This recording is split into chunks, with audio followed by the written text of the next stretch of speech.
Santé à présent avec une nouvelle technique chirurgicale qui permet de redonner un sourire à des patients victimes de paralysie faciale définitive.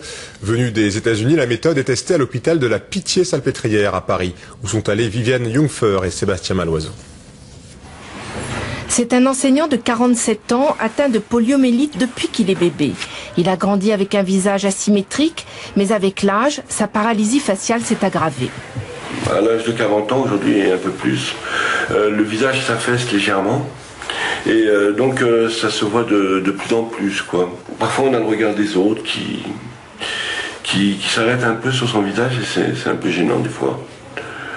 Il faut qu'on essaye d'obtenir ceci. Dernières explications du chirurgien avant de descendre au bloc opératoire. C'est le deuxième patient à tester cette nouvelle technique venue des États-Unis. Il s'agit de passer sous la peau des fils munis de petits cônes qui vont se résorber naturellement. Pas d'intolérance sur le long terme, pas de douleur non plus. En tirant les fils, on rééquilibre ainsi les traits du visage. Donc une fois qu'ils sont en place, on va les adapter comme une sorte de marionnette, qu'on va faire coulisser les fils et on sort le nombre de cônes nécessaires pour que ça retombe bien la peau. On en met un dernier là ? Oui.